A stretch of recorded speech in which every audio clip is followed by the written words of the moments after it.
Hello and welcome. You're watching a NewsX exclusive coverage of Budget 2026. Today we are sharing the results of our budget poll, where we asked viewers about the economy, priorities and concerns for the year ahead.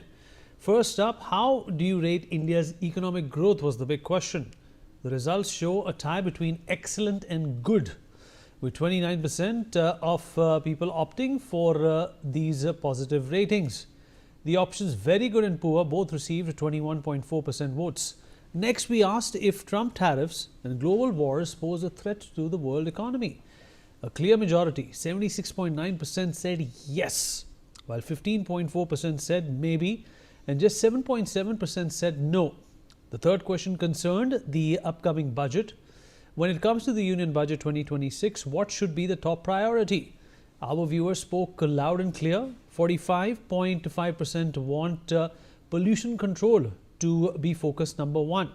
Tax reforms, more infrastructure spending and a push for manufacturing each got 18.2%. We also asked if you saved money on big purchases after GST cuts. Well, 45.5% said no, while yes and maybe both got 27.3%. Finally, the last question. Are you worried about an I beg your pardon, a gold-silver economic bubble? Well, the answer was 70% people said yes, 20% said no, and 10% said maybe. Well, there you have it, a clear snapshot of what citizens think about the economy and what they want to see in Budget 2026. But nevertheless, we'll talk about this with our guest. Joining us on the platform at this point in time is Dr. Jayajit Bhattacharya, President of the CDPR. Mr. M.K. Agarwal, Senior Economist, with us on the show as well. Shekhar Vijayan, Sports Commentator and Journalist, joins us on the platform as well. Mithali Nikore, Economist, with us on the program as well. Dr. Bhattacharya, I'll begin with you. Well, to me it was startling that pollution figured as a key indicator of what people want from this budget.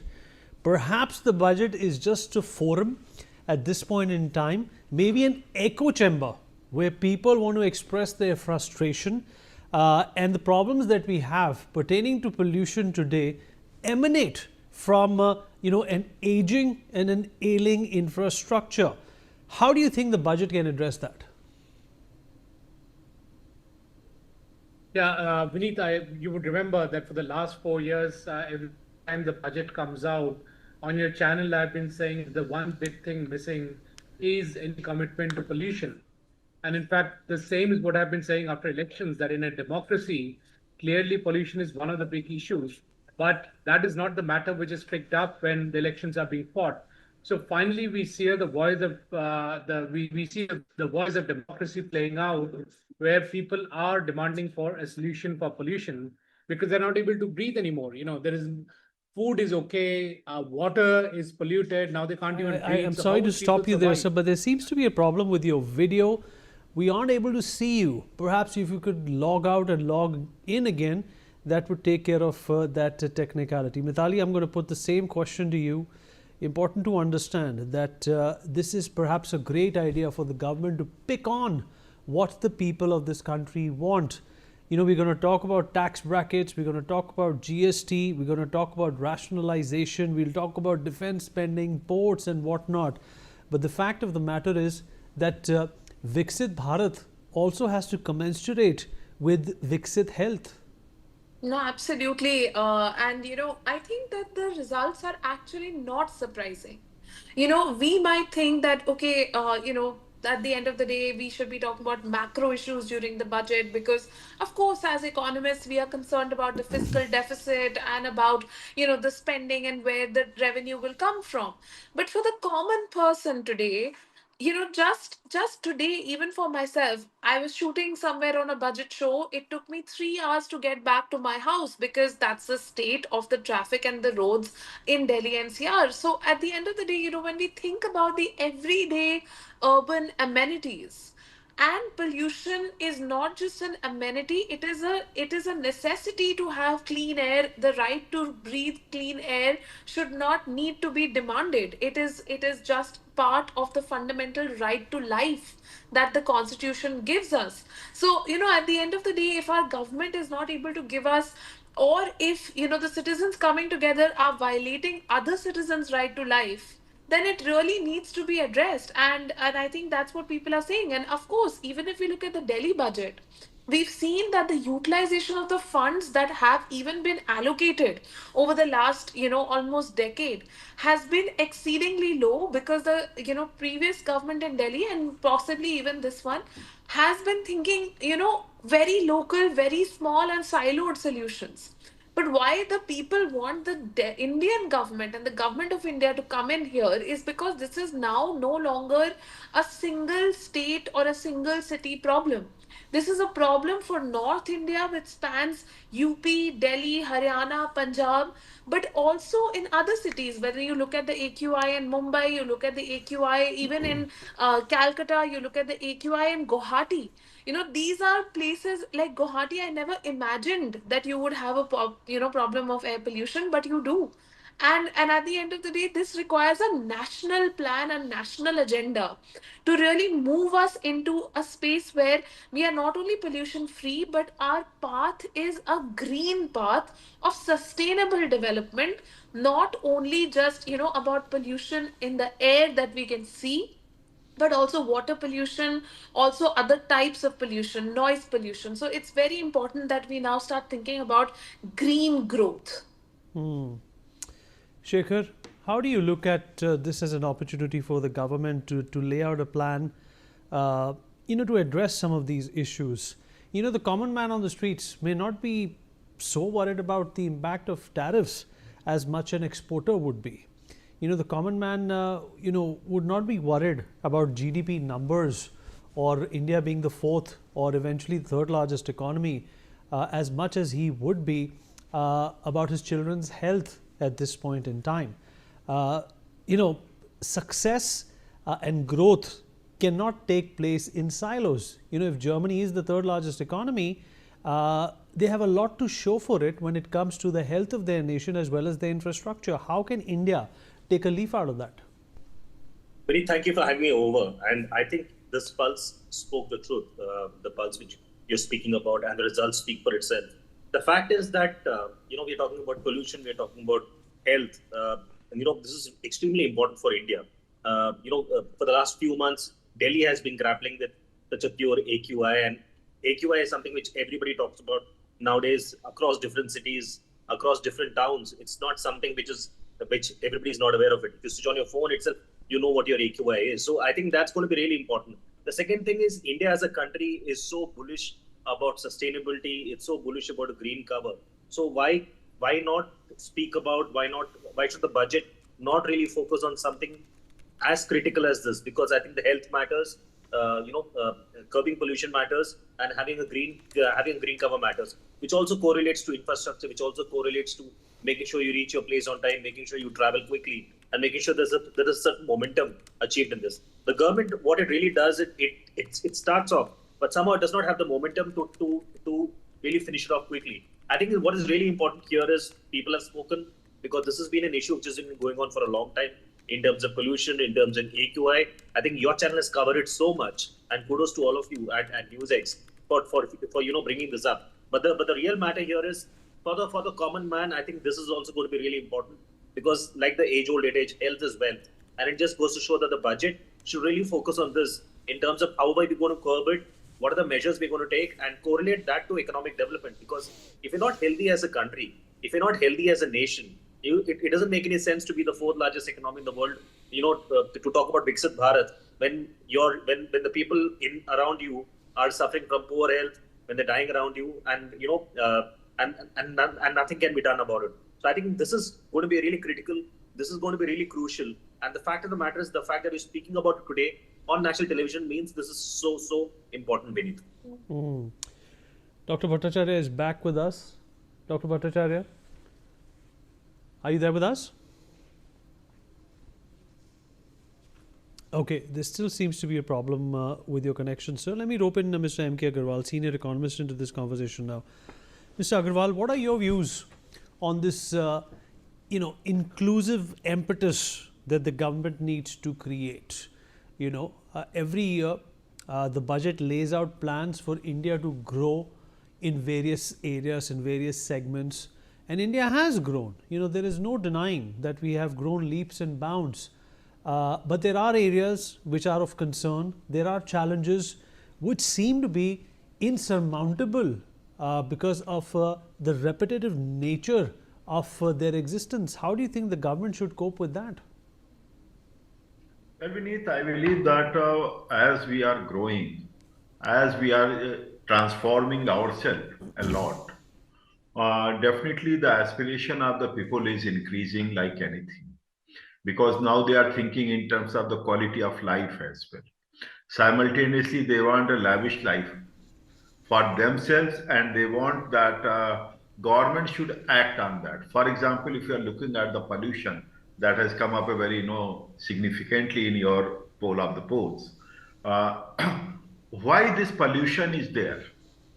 A very simple thing I am underlining, that everyone who is driving in the city or outside, everyone wants that their AC is on, whatever be the weather. And similarly, so many other things. So largely, it is the people-driven pollution now. Parali is what? Parali is also people-driven. Whether you call the farmers, whether you call the car drivers, whatever it is. And what the government is doing, government is going for clean and green energy, and their pace of transformation is too rapid. They are using the rubbish things to build the roads so that it is again environment friendly. There are so many things. For example, this seeds seeds are being developed so that it is climate resistant. So government is doing, but pollution, just like Swachhata Abhiyan, just like sex ratio improvement, it was possible because of the cooperation by the people. Now, with regard to the growth engine and growth inclusive growth strategy, the model has been transformed. Model has been transformed in the sense that unlike the Western model that depends upon the corporate growth alone, they damn care about decentralized growth. So this government, for example, if you are looking at European Union FTA with us, what is there? Our export boost is through MSME route. So this is another type of inclusive growth strategy. And if we are doing infrastructure development is size neutral in terms of the economic status. So it is benefiting everyone. If rural roads are there, when Atal Bihari Vajpayee started this type of rural road project, and that has been saturated by Modi government like anything, what are the social and economic implications? The out migration is gradually, limiting itself. Number one, women empowerment has increased like anything. Moreover, in terms of hardship or weather adversities, it is very easy for the government to reach to their situation. So this way we find, and for example, this digital transformation, you can say digital kranti in India in terms of infrastructure, again it is size neutral. From a man who is getting just, you can say, Manrega money or anything like that, they are equally using it, just like a corporate house, they are using this type of thing. So I believe now that system is transforming in such a manner that things are equally distributed, opportunities are equally available to all size groups. So that's why I say the growth now that has been initiated by Modi government, it is size neutral to a large extent. So this way I find, if you take the pollution on the one hand, and I'm giving you why Swachhata Abhiyan has been successful, not because of the government initiative alone. And if you remember what Prime Minister has said when he took a room for the first time, उन्होंने कहा कि सबको साथ लेना होगा, people should come forward, it should be made जन आंदोलन. Similarly, Beti Bachao Beti Padhao, that was the beginning for improvement of the sex ratio in India. If you are looking at NHFS 5 data, you'll find States like Gujarat, Punjab, Haryana, they have improved their sex ratio. In Uttar Pradesh, many districts which were having adverse sex ratio, it has improvement, and definitely government can provide security to the girls, women, like anything. But people are responding because they are having faith in the government's initiative. So it is ultimately, that's why I say this is the participatory model of development, unlike the Western model of development, that is government-led development, and Modi government has transformed. That's why you will find wonders. Similarly, if you are looking at the defense, in defense sector, what is there? Government has stopped the leakage of money by importing so much of, and they were not importing. Now, if they are producing domestically, the cost of production has been reduced like anything. So there are so many things in terms of efficiency, in terms of the timeline, in terms of the fixing the responsibilities. So there are so many things that has led to this type of transformation, and definitely pollution challenge would be resolved, but it will take some time, and people have to come forward on this path also. All right. Well, Mitali, let's also talk about our GDP numbers. Uh, it's absolutely important to understand that the global trends at this point in time are pretty much against most modern nations and most modernized and developed nations. India has this huge opportunity to come on top. We have had dozens of FTAs which have been signed conclusively in the last few days. And that is perhaps a change which India did not want, but India needed. How is this going to, in fact, determine the next 5 years or until the next elections take place in India? And how do you think India can come atop and become very close to the way China was in the early 2000s when they were modernizing everything that they all are all about today? Thanks a lot. So I think, even when I was looking at the results of the poll that NewsX did, I think GDP is almost, in the top 4 or 5 concerns that people have highlighted, because the GDP growth is almost like a barometer of the economy's health. It's like an outcome indicator that everyone understands and says, if our GDP is growing faster, if our GDP is growing in the right direction, if the right sectors are actually growing. I mean, it's not only that services are growing, but also that manufacturing is growing. Agriculture also should be growing and contributing to GDP. This is what people also understand, that, it means that our economy is doing well. Now, where are we on GDP growth? And I think that's always a question that gets kind of lost in the headlines, right? And I think yesterday the economic survey really brought it front and center that in FY26, we will touch a 7.4% growth rate. Makes India the fastest growing economy in the world for a decade. And that shows us, how far we've come as an economy. But at the same time, it was very crucial that the economic survey also talked about the geopolitical tensions and risks, because at the end of the day, while this growth has been hard fought and hard won for India, because we came from a time when we were told that we can't trade with the US. We came from a time when we were told that we can't participate in the WTO because of certain subsidies that we had, etc. To today, the export sector being nearly a fourth of our economy. So we've come a long way to this point, to upskill our manufacturing base and upskill the people in our agriculture base. But going forward, I think the economic survey has also given us some paths to resilience of that growth. And of course, agricultural exports are $100 billion opportunity that the survey spoke about, and said that, when you have these free trade agreements, the India EU free trade agreement, the India UK free trade agreement, future is, of course, there's the India Australia comprehensive economic partnership. When you look at all of these agreements, this is where the future lies, that, these are markets that we can access. At the same time, for our economic resilience and to reach that turning point that China reached, one very important thing is to invest in the quality of our goods. We cannot be sending out goods or services, actually, which are subpar in quality and don't meet the compliance standards and quality standards that are required for export goods. And see, at the end of the day, this also gives an opportunity to enhance the quality for the domestic market. I mean, we always talk about things like export quality is better, that's something we've all grown up hearing.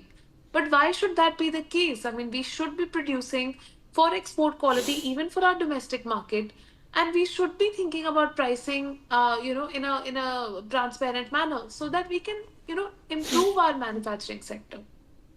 You're quite right about that. But we have run out of time. There's so much to expect from the budget tomorrow, and so much to, in fact, unfold, considering that the GDP numbers, or the projection of the GDP numbers, is once again extremely in favor of India. Would like to thank all our guests for being a part of this conversation. We take a short break. Be right back.